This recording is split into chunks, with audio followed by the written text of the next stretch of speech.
how was it that you came up with in Young Falls um, with these characters? Were they based on anybody that you knew, or was it Right. partly yourself? I think it's, I think I know, I don't know if you are a writer or if anybody, that I think it's one of the most interesting questions to answer because, oftentimes we really don't know where the little bubbles kind of come from. Whether it's, oh, I thought of this title, or I just thought this, these kind of nuggets and kernels kind of just so many of them pop up, and I think we grab the ones that kind of are like, oh, that's interesting. And they Right. always kind of start as it's kind of collecting almost like Pokemon in a really nerdy way, where one of the first dominoes to fall was about 7 or 8 years ago. I went to London and I watched two different plays that played with time. Um, where one is called Follies, which is incredible. If you ever have a chance to watch it, it's amazing. Where Yes. basically the premise is it's the night the cabaret theater is closing, and so all the showgirls kind of come back for that last night. Right.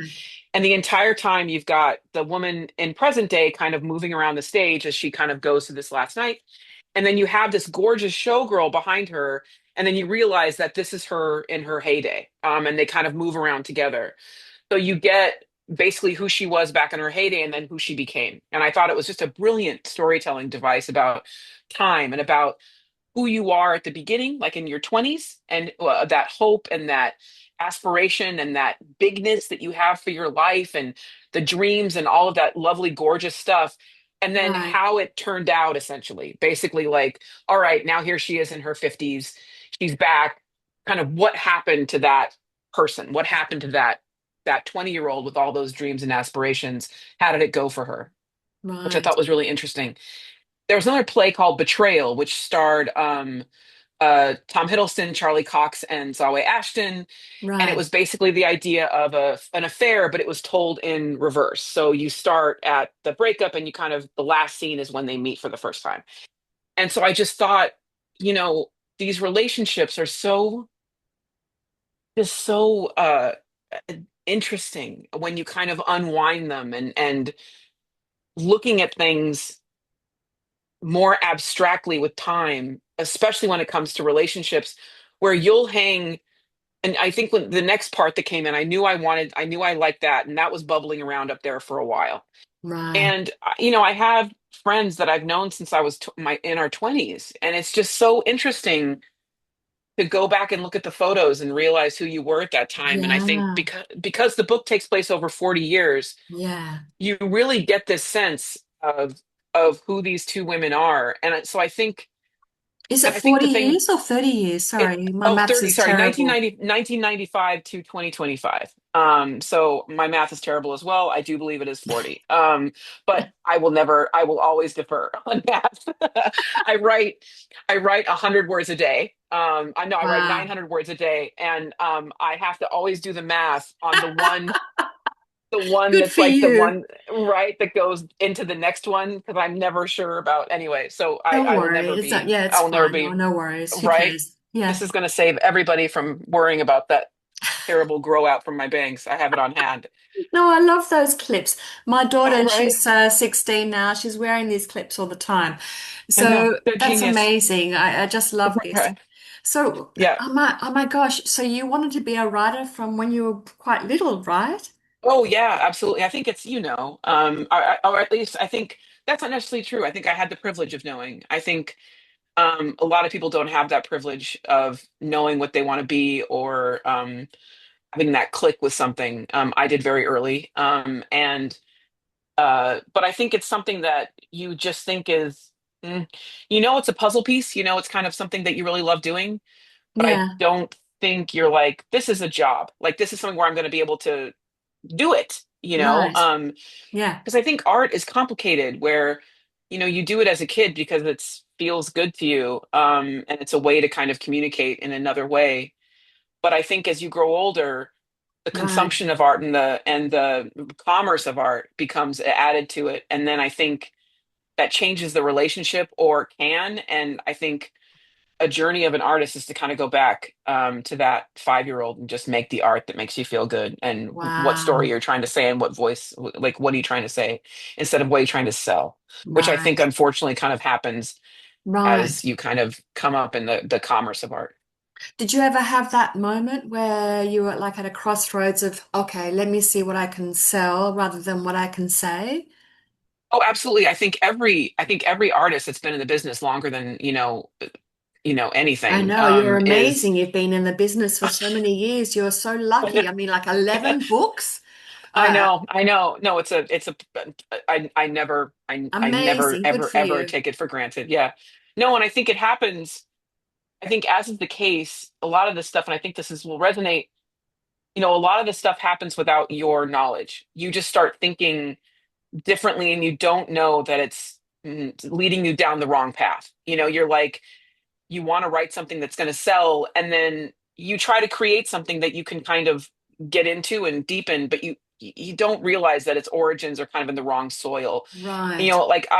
Like I love watching gardening shows and Gardener's World and stuff like that. Terrible gardener, but I love watching it. And they always talk about the soil, where it's like, oh, this is alkaline and you need this and you need this kind of soil, and it's like, oh, this is the Mediterranean thing, so you need like rocks and stuff like that. And I think a lot of times, if you just think about it, like sometimes an idea is planted in the wrong soil, like it's Right. just not going to grow as well. And so I think Right. when an idea is kind of planted in commerce soil, it's not gonna grow as well. It'll grow because we're Okay. creative people, but not as well as one that's in the right soil. Have you ever planted something that's in the commercial soil that's actually grown?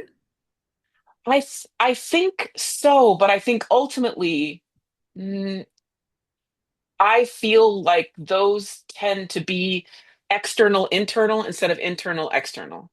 So it's like when an idea bubbles up from, oh, this is a kernel coming from someplace inside of me, and instead, maybe it'll be more like, a lot of times I can tell when the plot comes first and then the character. If the character comes first, it's more tends to be a bit more chewy. But when the plot comes first, it tends to be more, Commercial?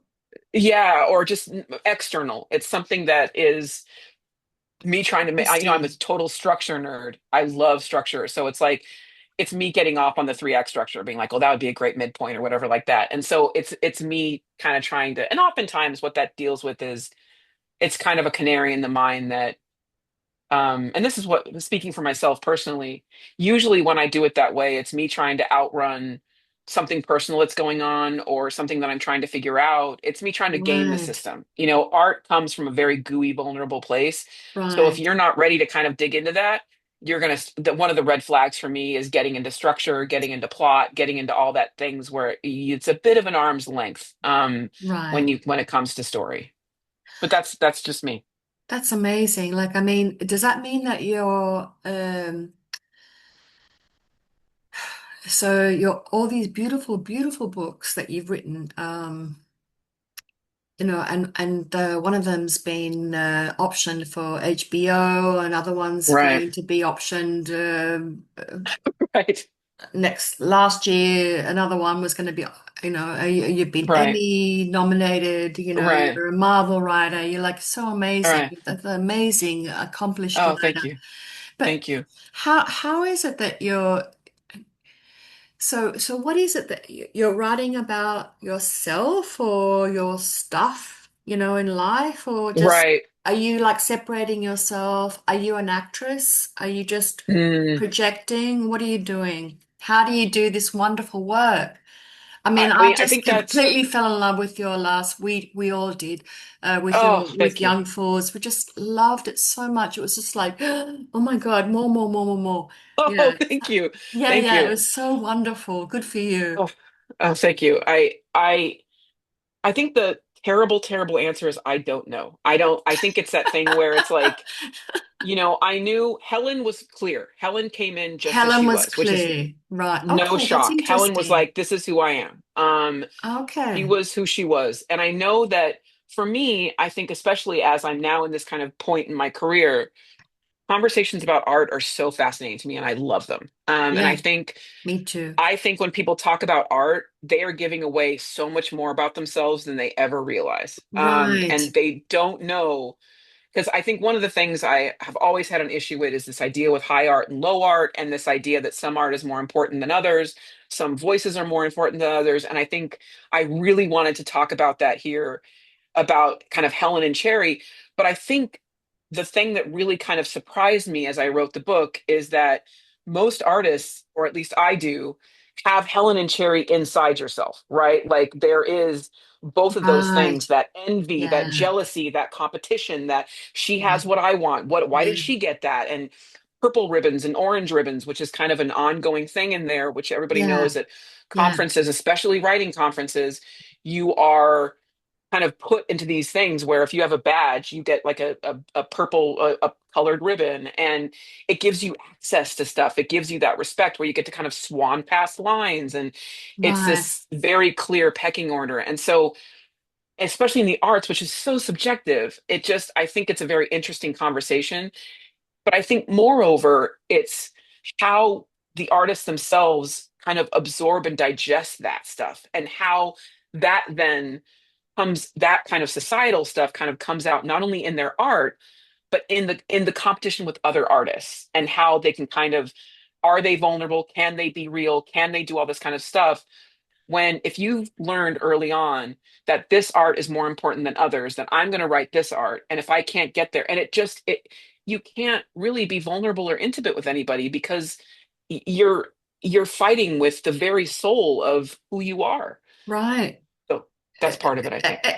And exposure, really. I mean, it Yes. must be very difficult to be a writer, actually, a professional Yeah. writer like you are, Right. because I know that when I write stuff, crap, sorry, Everybody writes it's crap. just, That's it's everything. Everybody does. Yeah. it's so expositional. So how And did that's you? fine, because I think that's fine. Like I think that's what, all for me, writing is crap. Revision is wonderful. Like Yes, I love revision too. Yes. revision's great. So if it's expositional in the beginning, that's fantastic. I think people, that's, most artists are perfectionists, and it's like that work is not going to be perfect in the beginning. You're going to leave, all it is a roadmap.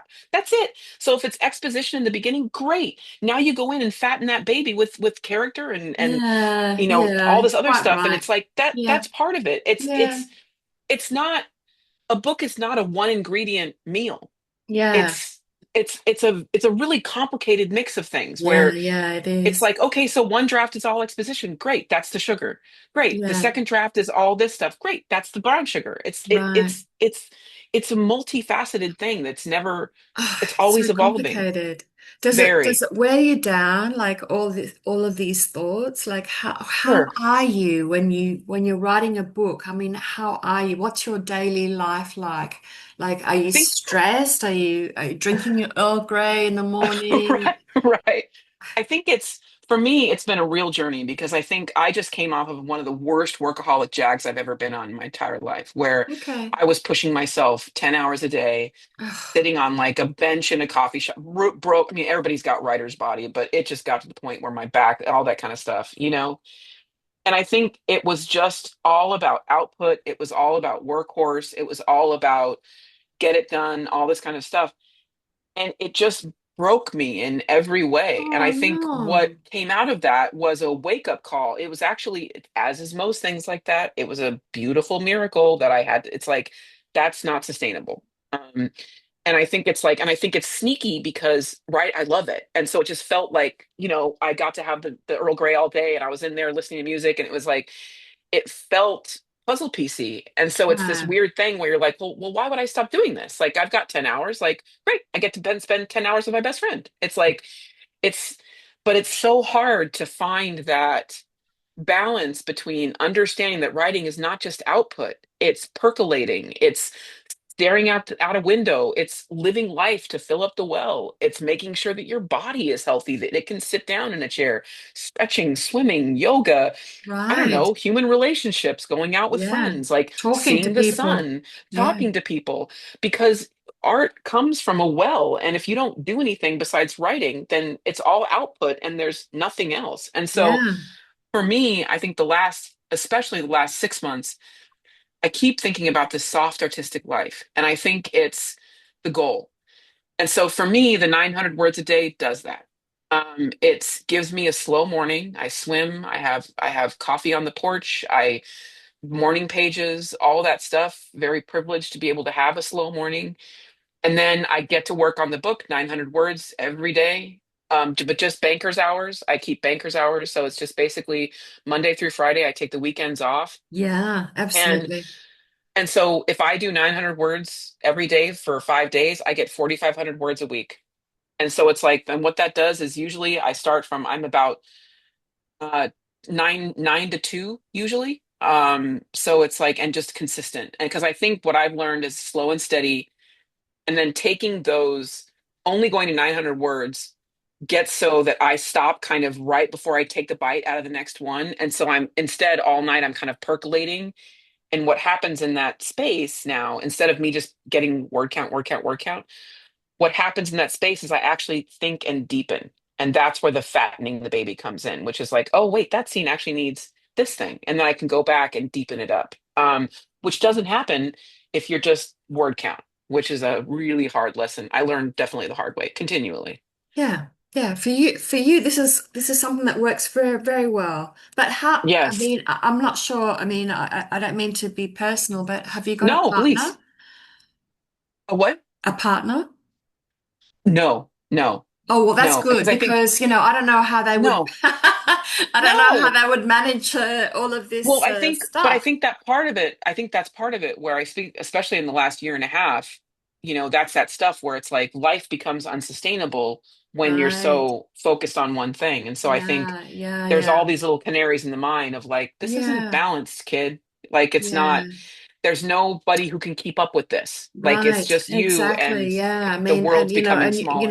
no one wants to be in the way of like genius, quite frankly. I'm not fangirling, maybe a little bit, Oh, but honestly, thank you. so beautiful. Also, I love Oh, thank just you. love this book so much. Like Oh, it's gosh, very thank rare. you. Actually, it's actually made me decide to get back into writing, Oh, And that's I've wonderful. yeah, and I've always loved it. Uh, I've been writing ever since I was a kid, but Yes. whatever, whatever. That's So wonderful. yeah, That's yeah, thank you wonderful. so much for this beautiful, beautiful book. And I just Oh, thank you. yeah, I'm just so appreciative and I've just loved every minute of it. So Oh, thank you. yeah, we all have. Oh, So going back to your earlier days, like yeah. what was it that made you decide to write your first book? Conversations. Yeah, Yeah. Conversations with a Fan. Yeah, I mean, what Fat girl. was it? Yeah. It's, what was funny is like I barely graduated high school. I found out, I think the day before I graduated that I was going to graduate. Like running to the ceremony with with the gown, like did not do well, was not a good student. Gave college a try and went there for 3 months, I think, and left. And I had just bought a lot of frozen fruit for smoothies, still there. I just left Good, it there good. and literally just packed my stuff. And so I never did well in school. And so I came back. I lived in LA, and I came back to Pasadena, which is where I'm from, and I worked at In-N-Out Burger. And it's a great job. They pay really well. And so I worked at In-N-Out Burger, and I kind of just flailed around for a long time. And then my aunt asked if I wanted to go to Vroman's bookstore because they were doing these little writing workshops on Saturday mornings. And I thought, oh, okay, I'll go do that. And so it was a way to kind of get the genie out of the bottle a little bit. And I didn't know that I was kind of waking the dragon, if you will, because I think when you have a dream like that, you almost have to shut it away for good so it doesn't hurt you because you're not doing it. And I think Right. that's what I was doing for a long time was Okay. I Oh, couldn't even touch it. It was so tender. oh, was it? Oh, okay. And so when I went to Romans again, I was like, oh, and that's it. The spark was reignited like crazy. And then I thought I was going to write a short story. It was called One Small Dog. And it was about, conversations is a story about two best friends the summer before one gets married.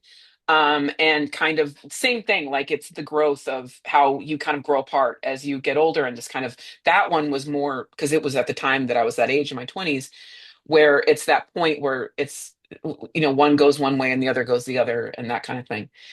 And so, but it started with this. I was in a rental and I couldn't have it if I had to prove that my dog was 25 pounds. And it was a story about there's a dog in the book called Solo, and she has to prove that she's 25 pounds. This dog was a half pit, half chow. There was no way she was 25 pounds. And it was just this thing trying to hide this dog. And so, one small dog, I think that if I had gone after writing a novel, I never would have done it, but I could write a short story. And so I thought, okay, let me write a short story. And then it just kept going. I just showed up every day, and it just kept going I mean, and I will say it was the worst first draft of all time. So anything you write, don't worry, it will always be the second worst thing ever written because it will come after mine. It was 900 pages. It was just vibes. It was just like vibes only. It took so long to kind of get it all the way down. But I think it was just because I didn't have any expectations of anything. And I didn't know anything about publishing. I didn't know anything about anything, like to the point where it was way back in the day where you mailed your query letters in, and I didn't know what a SACE was. I was like, I don't know what a SACE is. So I just sent in my thing. And then I realized later that it was a self-addressed stamped envelope, which I didn't know. Um, and so then I was like, oh shoot, like I didn't want to like do the rules wrong, right? I'm a big rule follower. And so I sent Yeah. the 4 queries I sent out, and how I found the agents was one of the people in that Vroman's bookstore said, check the acknowledgments of the books that are like yours, and they probably think they're agent. That's how I found them. That's how I found Wow. them. And so Okay. I sent all my 4 queries out again with a self-addressed stamped envelope and got one back saying, we didn't like it the first time. So I was like, well, at least they used the SACE. So, right, All right. exactly. I know. It's like, great. Thank you. Yeah. Yeah. I think Yeah. that's amazing. I mean, how does it feel like being an author of 12, almost 13 books or 11 novels, Yeah. not including the Marvel, um, Yeah. compared to your first? Like, do you still have joy in writing, or is it like a job? I think it ebbs and flows, and it usually ebbs and flows. Art, man, it tells the truth about where you're at, Right, whether you like it or not. right, Um, so I think it ebbed and flowed as I ebbed and flowed, which was what I really right. loved about the arc of Helen and Cherry. Yeah, It was yeah, very similar. Because I think it is that, why are you writing? It's like, do you need to feel important? Who is this for? Are you trying to show them? Like, what is this for? Like, what has making art become? And so right, I think that joy ebbed and flowed with the joy that I experiencing in life, and then it kind of was in the passenger seat of all of it, as is right, usually the way. Yeah, right. Amazing, amazing. yeah, Wow.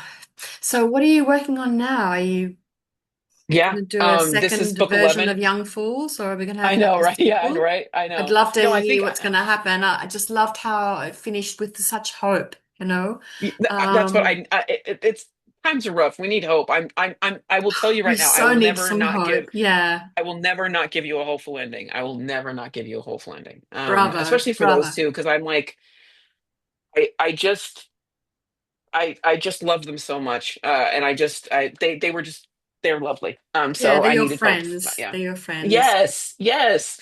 Just so And they're dear, our both of friends them. too now. Oh, Yeah. right, exactly. Yeah. I think Helen's tough, but I think that's the thing about Helen. We've all got a Helen inside of us. Yeah. Oh So my God, I'm such a we've got to love Helen. her. I Oh my know God, we've I'm got to love such a her. I Helen. know. I know. I know. So am I. It was. I would like to say it So was hard to write awkward. her, Oh but it my wasn't. gosh. I know. So in her head, because she's writing stories all the time. She's just writing stories, stories, stories. It's like There's she an just lives in her amazing head. plot twist. No spoilers here, by the Yeah, way, I viewers. know. But Yeah, oh my gosh, I loved it so much. I was like, yeah, woohoo, I love this because it's just so exciting. It's so boring. There's so many books out there that are boring. yeah, Sorry. But this was so like everything about it was like, oh. And I just Oh, love thank you. your narrative. It's just so tight and Oh, sophisticated and oh, thank you. beautifully, yeah, no, beautifully delivered. You are such a Oh, wonderful writer. You really, oh, really thank are. you. Thank you. It's clearly, you're well versed or practiced. I mean, honestly, you just tell you just tell how great a writer you are, and Oh, thank you. no, it's just an absolute delight to read. And like Oh, I thank said, you. it really inspired me to get That's back the most into important. writing. Yeah, That's because I think that's part of it where I think when I was losing my way, I think it was all about what was going to sell. And what actually got me into focusing on the right stuff was I actually imagined two women sitting outside of a cafe. One was trying to, hey, you should read this. And it was the as to heretofore not unwritten novel. And it was like, right, why would somebody want to share this? How do they want this person to feel? What does this book say about them that they're trying to communicate to their friend? And all right. this kind of stuff. And I think once I thought about that, which was how I wanted women to feel when reading this book and what I wanted them to feel when they finished it, it's this. It's Yeah, this. It's thank you. Yeah, inspired, well, that's hopeful. exactly, yeah, thank you for Yeah. acknowledging that because it's exactly how we feel when we read your Oh, beautiful book. oh, thank you, thank you, thank you. So just a quick question. So have you had Sure. any like responses from male readers? Yeah, I don't care. I don't care. Right. I Yeah, don't but care. I don't care if one man how ever reads my lovely it would books. be if they did actually respond. Right. I don't Anyway, care. it's I love early women. days. You just All I want is published on the women to 9th read. of September a few days ago. So No. let's just see where this I goes. honestly, but I honestly, I don't care. Like, I it's know, like, I know, I I know. only It's care just about women. so, I oh my only want God. women to read this. Yeah, I yeah, don't I get care. it. Yeah, me and my Yeah. girlfriends are the same. Yeah. We're like, Yeah. yeah, whatever. Um, Exactly. so good, But so good. also it's like, because it's like, I think it's that point where, you're sitting at a table kind of signing and stuff like that. And a man walks up and he's like, oh, my wife will love this. And I'm like, yeah, she probably will. It's like, that's great. That's great. Weird, weird, weird energy. Yeah. That's, it's just, it's like, it's just, I think They're it's not just advanced. women are wonderful. Oh, I Women shouldn't are say wonderful. this. I just, Yeah. right. Yeah, That, that yeah. I was going to say something, but I won't say it because, yeah, yeah. I'm pretty sure I Anyway, can. Yeah. totally I've got a, wonderful. yeah. Thank you so much for your time. Oh, thank you. What I wanted to ask you was this, classic, classic question. So if you had, just for a fun bit, if you had like, two or three characters to be Mm. invited to your home for dinner, what would you make for dinner? Or what would Oh, you ask, your caterer to make? And who would they be? I think I'd probably ask Athena from Family Reservations to come and then she'd cook, which would be two birds with one Oh, stone. yeah, Because absolutely. she'd cook something amazing. Yeah, I love that. Yeah. So I think I'd do Athena from Family Reservations. It's tough. Putting Helen at a table would be interesting. It's almost like I always like asking what would you cook because I it's know, just so unexpected, like I know. it's so I am important. not No, a it's good such a cook. really important question in my It is. humble It opinion, is. And I think for me, I'm a big foodie. I love food. I Me love too. restaurants and good restaurants. So I think I would probably take them to one of my favorite restaurants. So I think it would be, I think there's so many wonderful restaurants and so many different places to go. But for me, if I'm going to cook, that's not going to be great for anybody. It's not going to be great for anybody. Like that's going to be a very short dinner, and we'll probably just get takeaway at the end of it. Right. But it is interesting to think about who I would sit down with at that thing because it would be interesting to see them off the leash, and around other people. Yeah, Um, but absolutely. that'd be fun as hell. I think it'd be fun Yeah, to have, you know, absolutely. just I'd So, love to have dinner with Helen and Cherry. That'd be hysterical. That'd be great. oh my, yeah, okay, okay. Yeah, Characters, like, yeah, do yeah, all of your characters like walk around in your yeah. head all the time? They do. Yeah, they do. It's That wonderful. must Yeah, be, is it I think wonderful that's or is it like, it is because I think it comes. it doesn't come in the beginning when you're writing. You can't hear them yet. And I know every writer has Right. had the sensation where you start writing and you're kind of all this thing, and then you go back and you edit the first part of the book and you're like, oh, they wouldn't say that. And it's because you've met Wow. them through the book, and it's a really magical experience. Yeah, it's really Yeah. divine. Yeah. Oh my gosh. Sounds like a lot, oh Yes. my gosh. It's been such a wonder talking to you Oh, thank you. Right back at you. and It's been absolutely discussing wonderful. Young Fools, which we, Oh, like I thank you. said, absolutely loved. And Oh, thank you. we wish you the best Thank you. with everything that's going on with your life. Mm. Uh, hoping that you're going to be Emmy nominated again, Uh, writing for Marvel, but who cares yeah. about that? Let's just, go forward and, make 900 your words at a beautiful time. books 900 words at a into time. Yeah. Netflix.